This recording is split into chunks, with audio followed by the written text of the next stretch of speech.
Students, एक बार फिर से आपका एक और नई वीडियो में बहुत बहुत स्वागत है।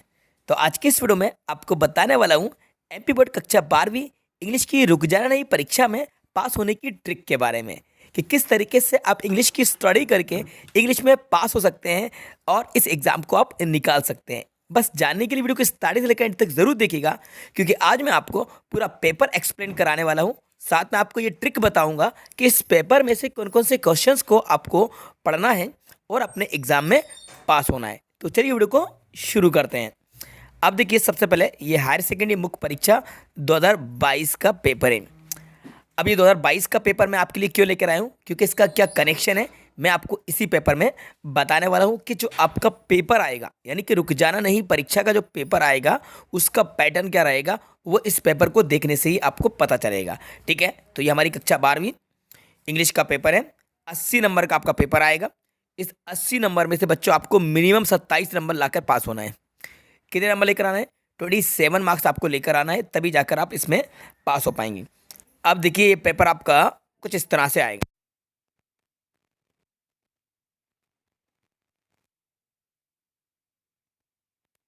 पैसेज होगा आपका 10 नंबर का। कितने नंबर का? 10 मार्क्स का आपका पैसेज है। इस पैसेज में जितने भी क्वेश्चन आएंगे बच्चों, ये सभी रहेंगे आपके एमसीक्यूज। एमसीक्यूज बोले तो मल्टीपल चॉइस क्वेश्चंस, और इसको सरल भाषा में बताया जाए तो वैकल्पिक प्रश्न, यानी कि ऑब्जेक्टिव। तो ये ऑब्जेक्टिव्स आपको यहाँ पे दिए जाएंगे। अब इस 10 नंबर में से आपको कितने नंबर लेकर आना है, इसकी मैं आपको एक ट्रिक बताता हूँ कैसे आप इस 10 मार्क्स।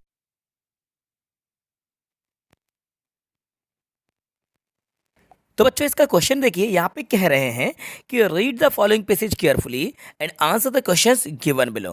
तो यानी कि ये पैसेज को रीड करने के लिए कह रहे हैं, लेकिन आपको पैसेज को रीड नहीं करना है।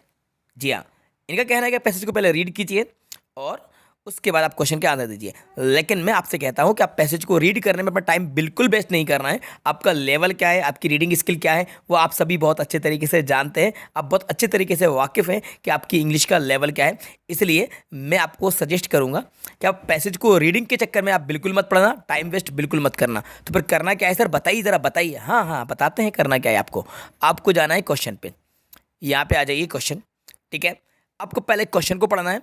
क्या करना है?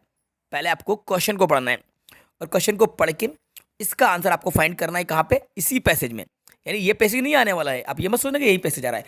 आपके पेपर में जो भी पैसेज दिया गया होगा उस पैसेज में आपको स्टार्टिंग में सर्च करना है। करना क्या है आपको? स्टार्टिंग से सर्च करना है, मतलब कि आपको फर्स्ट लाइन से, फर्स्ट पैराग्राफ से आपको सर्च करना स्टार्ट करना है।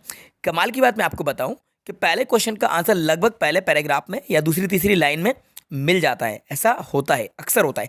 100% नहीं होता है, लेकिन अक्सर ऐसा होता है। तो बस आपको स्टार्टिंग से सर्च करना है, पहले क्वेश्चन का आंसर टॉप में, फिर उसके बाद ऐसा हो जाता है। कभी कभी ऊपर नीचे भी हो जाते हैं। ठीक है, तो ये आपका जैसे कि क्वेश्चन है, इस क्वेश्चन को पढ़िए अकॉर्डिंग टू राइटर, और इसके बाद आपको ऊपर जाना है। और जब आप ऊपर जाएंगे तो देखो आपको कुछ मिलेगा। पहले आप ऑप्शन को देख लीजिए, ऑप्शन को भी देख लीजिए। यहाँ पे लिखा Napoleon acted wisely, adventures are not scenes of life, ये ऐसे मिले। ठीक है, अब आप ऊपर जाइए, और ऊपर जाके आप यहाँ पे इसको रीड करेंगे। लाइफ इज स्ट्रगल पूरा रीड करना बाद में। Adventures are the essence of life, ये देखो ये आपको मिल रहा है। ठीक है, तो ऐसे आपको सर्च करना है और नीचे आपको देखना है, नीचे आपको मिल जाएगा। तो नीचे अगर आपको वो क्वेश्चन का ऑप्शन मिल गया जो ऊपर दिया गया था, वही आपका राइट आंसर होगा। ठीक है, तो आपके जो क्वेश्चन आएंगे, इस क्वेश्चन में आपके फिल इन द ब्लैंक्स हो सकते हैं, वोकेबुलरी से रिलेटेड क्वेश्चन हो सकते हैं, यानी कि सिनोनिम्स, अपोजिट वर्ड पूछे जा सकते हैं, किसी वर्ड की नाउन फॉर्म या उसकी वर्ब फॉर्म, एडजेक्टिव या एडवर्ब। इस तरह से क्वेश्चन बनते हैं। ये देखो, ये आपने पहले भी पेपर दिया होगा। देखो, ये अपोजिट पूछ लिया, राइज का अपोजिट पूछ लिया। ठीक है, तो ये आप देखिए कुछ इस तरह से, लाइफ इज़ अ स्ट्रगल है। तो कुछ इस तरह से क्वेश्चंस आते हैं। तो आपको बिल्कुल भी परेशान होने की ज़रूरत नहीं है, बस क्वेश्चन को पहले पढ़ के आंसर को सर्च करना है। पूरा आपको ट्रांसलेशन नहीं बन रहा तो आप वर्ड को लेके चलिए। क्या करिए? वर्ड को पैसे लेके चलिए। जैसे कि आप लिखा है द पेसिज इम्प्लॉइज, ऐसे इस तरह से आप वर्ड को मिलाइए। ठीक है, और मिला के आप सर्च करेंगे तो मैं गारंटी देता हूँ आपके 6 से लेकर 7 नंबर तो आ जाएंगे। 10 में से 6-7 नंबर आप पक्के में लेकर आएंगे, अगर आप बड़े ध्यान से आंसर को सर्च करते हैं तो। ठीक है, कहीं आपको और सर्च नहीं करना है, इसी पैसेज में सर्च करना है। ठीक है, अब बात करते हैं आगे सेकंड क्वेश्चन के बारे में। देखो भाई, ये सेकंड नंबर का जो क्वेश्चन आएगा, इसमें भी आपको पैसे दिए गए हैं, लेकिन इसके आंसर आपको थोड़े डिफरेंट देना है। पहले इनका क्वेश्चन पढ़िए। मेक नोट्स यहाँ पे आपको नोट्स बनाना है। अब नोट मतलब 10, 20, 100, 50, 500 के नोट नहीं छापने बैठ जाना। अरे नोट्स मतलब यहाँ पे पॉइंट बनाना है बच्चों। क्या बनाना है? पॉइंट बनाना है यहाँ पे, ठीक है। तो पॉइंट्स बनाना है। अब कैसे बनाना है इंपॉर्टेंट पॉइंट, चलो वो मैं आपको सिखाता हूँ। क्वेश्चन पहले समझो, इसमें कह रहा है नोट्स बनाइए, सेकंड में कह रहा है टाइटल बताइए। तो इसके लिए आप करेंगे क्या, देखो इसके लिए पहले तो आप वही लिख देंगे, आंसर नंबर, सेकंड नंबर कह रहा है 2, अंडरलाइन कर लेना 2 बार, यहाँ पे हेडिंग लिखना नोट्स, नोट्स, ठीक है। अब नंबर 1 डालना, इंपॉर्टेंट पॉइंट छाट के लिख देना। अब इसमें हेल्पिंग वगैरह नहीं है, छोड़ देना, हेल्पिंग वर्ब को छोड़ देना, शॉर्ट करके लिखना है, टॉप से लेके बॉटम, फिर सेकंड नंबर, फिर थर्ड नंबर, फिर फोर्थ नंबर। ऐसे करके आप एटलीस्ट 4 या 5 पॉइंट बना लीजिएगा। अब कैसे निकालोगे, देखो जैसे कि ये है, तो अब यहाँ पे दिया हुआ है it was a rare occasion for 10 students of this occasion participant, ऐसा कुछ दिया है। तो अब ये हेल्पिंग वेल्पिंग पर कुछ मत निकालना, बस यहाँ से ओकेजन फॉर 10 स्टूडेंट ऐसे आप इसको लिख देना। फिर दूसरा आएगा तो फिर दूसरा पॉइंट आप निकालना। कुल मिला के आपको करना ये है कि ऊपर से लेके नीचे तक मेन पॉइंट छाटना है। उसमें आपको सब्जेक्ट लिखने की ज़रूरत नहीं है, हेल्पिंग वर्ब लिखने की ज़रूरत नहीं है, कनेक्टिंग वर्ड्स को लिखने की ज़रूरत नहीं है। हेल्पिंग वर्ब को, सब्जेक्ट को, सबको छोड़ देना, मेन जो बात है वो लिख देना, ठीक है। अब जैसे कि इसमें अगर एग्जीबिशन वर द प्रोटेक्शन इतना लिख सकते हो शॉर्ट में, ठीक है। और the hazard of air and sound pollution ये लिख सकते हो। तो ऐसे करके आप लिखते चले जाना, और जिस टॉपिक के ऊपर पैसेज दे वही आपका टाइटल होगा, यानी कि जो वर्ड बार बार आया है उसको आप टाइटल मान लेना, ठीक है। ये हो गया। अब आ जाते हैं हम यहाँ पे नेक्स्ट क्वेश्चन, या तो आपका पोस्टर आएगा या एडवर्टाइजमेंट आएगा। अब इसमें करना क्या है, इस क्वेश्चन को करने के लिए देखो भाई, अगर आपके एग्जाम में पोस्टर आता है तो सबसे पहली बात यह है कि आपको बॉक्स बनाना है। ये बिल्कुल फॉर्मेट समझ लिए।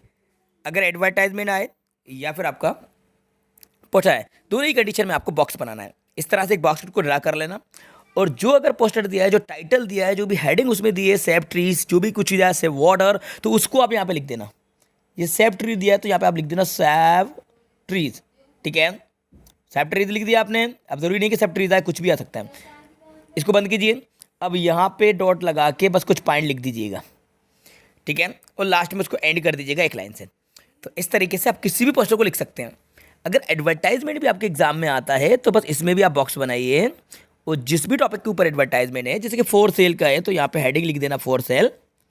ये भी आपको देख के लिखना है ना, फॉर सेल, बॉक्स जरूर बनाना, बिना बॉक्स के काम नहीं। उसके बाद भाई जो भी आपको आइटम बेचने के लिए कहा जा रहा है, घर बेचना है, हाउस होल्ड थिंग्स बेचना है, बस उसकी इन्फॉर्मेशन दे दीजिए। प्रोडक्ट का नाम लिख दीजिए, आप क्या बेचना है, कंपनी का नेम लिख दीजिए, मॉडल नंबर लिख दीजिए, क्वालिटी लिख दीजिए, गारंटी, वारंटी, रेट, रीजनेबल और कॉन्टैक्ट नंबर, बस लिखते चले जाइए, ठीक है। ये एडवर्टाइजमेंट आपका हो गया। तो एडवर्टाइजमेंट में आपको या तो आपका फॉर सेल का आएगा, या रिक्वायरमेंट का आएगा, ठीक है, या टू लेट का आएगा, इस तरह से आएंगे। और अगर बात करें पोस्टर की, तो पोस्टर आपका ड्रग्स का, बम ब्लास्ट और ट्रीज, ऐसे आ सकते हैं। अब इसके बाद आते हैं हम किस पे, लेटर राइटिंग पे। तो जो देखो लेटर आपका एक फॉर्मल के और में इनफॉर्मल आएगा। तो लेटर में आपको करना क्या है, लेटर में भी आपको फॉर्मेट याद रखना है। स्टूडेंट देखिए, लेटर राइटिंग में 4 नंबर लाने के लिए मैं आपको एक ट्रिक बताता हूँ। अगर आपको कोई भी लेटर लर्न नहीं है, अब तक आपने किसी भी लेटर को लर्न नहीं किया है, या फिर आपने जो लेटर्स को लर्न किए हैं वो एग्जाम में नहीं आते हैं, तो फिर आपको करना क्या है, देखिए एक तरीका होता है लिखने का, एक फॉर्मेट होता है, उसमें आपको 2 नंबर मिलते हैं। सिर्फ फॉर्मेट के आपको 2 नंबर मिल जाएंगे, लेटर लर्न नहीं है तो भी। तो करना क्या है आपको, देखो स्टार्टिंग में आपको राइट करना है सेंडर्स एड्रेस। यहाँ पे आपको लेफ्ट साइड टॉप पे आपको सेंडर एड्रेस राइट करना है। ये आपको बिल्कुल क्वेश्चन में मिलेगा, मैं फॉर्मल का बता रहा हूँ, तो थोड़ा सा मैं इसको शॉर्ट करके बताता हूँ। ये यहाँ पे सिंपली आपको सेंडर एड्रेस राइट करना है, ठीक है, शॉर्ट में। उसके बाद आपको डेट लिखना है। क्या लिखना है, डेट, जिस डेट में आपका एग्जाम है नीचे आपको डेट लिख देना है। फिर आपको रिसीवर एड्रेस राइट करना है, क्या, रिसीवर एड्रेस। इसके बाद आपको यहाँ पे सब्जेक्ट लिख देना है। फिर आपको सैल्यूटेशन में आपको सर या रेस्पेक्टेड सर लिखना है। फिर आपको 2-3 लाइन लेटर के बारे में आपको लिखना है, जिस टॉपिक पे क्वेश्चन है वो लिखना है। और लास्ट में आपको कम्प्लीमेंट्री क्लोज करना है, और कम्प्लीमेंट्री क्लोज में आपको योर्स फेथफुली या योर्स ओबीडेंटली ये आपको लिख देना है। और आपको लास्ट में सेंडर्स नेम लिख देना है। क्या लिख देना है, सेंडर्स नेम। इस तरीके से आप फॉर्मेट को लेकर चलेंगे तो आपको 2 नंबर सिर्फ फॉर्मेट के मिल जाएंगे।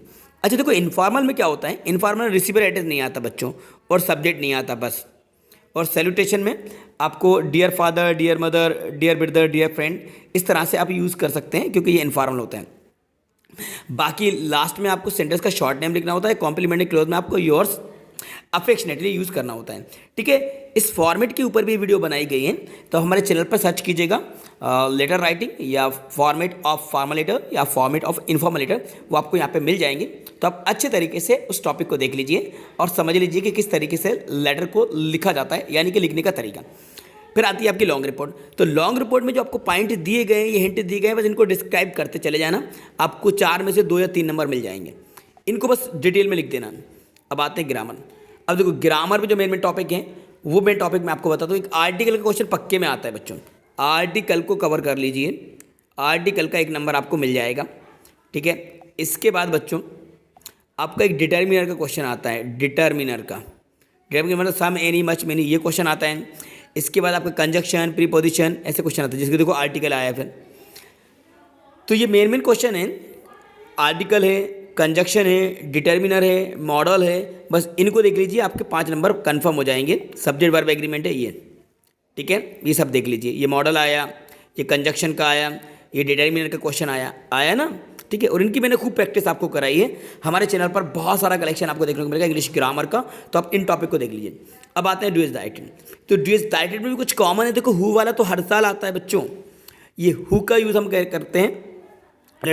सो दैट का यूज़ किस तरीके से किया जाता है, इसके लिए अभी एक वीडियो आने वाली जल्दी। आपको एक वीडियो 1-2 दिन में बिल्कुल डिटेल वीडियो मिल जाएगी ना, पहले भी मैं बना चुका हूँ। छठे को रीअरेंज करना, as soon as, no sooner, correct the sentence, ये आपके ड्यूएस डायरेक्टेड आते हैं। अब आते हैं सेक्शन डी। तो बच्चों सेक्शन डी में आपके आते हैं एक्सटेट। क्या आते हैं? एक्सटेट। अब एक्सटेट में भी कुछ नहीं करना है आपको, उसको पढ़ के आंसर आपको उसी में सर्च करके लिखना है। ये आपके चैप्टर से दिया गया होता है, आपके बुक से दिया गया होता है। तो इसको पढ़ लो और इसके आंसर दे दो। तो पहले पढ़ना भी नहीं है आपको, पहले तो आपको क्वेश्चन को पढ़ना है। जैसे कि who came to meet Gandhi ji. ठीक है, इतना पढ़ लिया। ऊपर जाओ और ऊपर जाके देखो when I visited Gandhi ji. तो यहाँ पे इसको पूरा पढ़ना। और अब जब नीचे आओगे तो नीचे आपको एक नाम मिलेगा राजकुमार शुक्ला। ये लिखा आई एम राजकुमार शुक्ला। तो पहले का आंसर आ जाएगा राजकुमार शुक्ला। इस तरीके से आपको पहले क्वेश्चन को पढ़ना है और आंसर को पैसेज में ही सर्च करना है, यानी कि उसी एक्सटेंट में मिल जाएगा। ठीक है, ये भी एक पोएम का आएगा और एक प्रोज का और एक आपकी विस्तार से। इसके बाद आप देखो क्वेश्चन आंसर। अब ये क्वेश्चन आंसर के लिए एक इंपॉर्टेंट क्वेश्चन आंसर की मैं एक वीडियो बनाऊंगा, जिसमें मैं आपको 25-30 क्वेश्चन आंसर बता दूंगा। बस उसकी स्टडी कर लेना, उसमें से आपके एग्जाम में आ जाएंगे। ठीक है, ये क्वेश्चन आंसर के लिए मैं अभी सेपरेट वीडियो बना के आपको बता दूंगा। तो बस मेन क्वेश्चन आंसर आप कर लेना। इतना आप कर लेंगे तो आपके 40-50 नंबर आ जाएंगे। जी हाँ, बिल्कुल 40-50 नंबर आपके आ जाएंगे इतने से प्रैक्टिस करने से, जो मैंने आपको बताया। ओके स्टूडेंट्स, तो आई होप ये वीडियो आपको पसंद आई होगी और वीडियो आपके लिए हेल्पफुल रही होगी। तो वीडियो को लाइक ज़रूर कीजिएगा और अपने सभी दोस्तों के साथ ज़्यादा शेयर कीजिएगा। और बाकी 1 बाय 1 टॉपिक की भी प्रिपरेशन हमारे चैनल पर कराई जाएगी। मैं आपके लिए धीरे धीरे वीडियो चलाता रहूँगा, बस आप देखते रहिए और सीखते रहिए। Thanks for watching.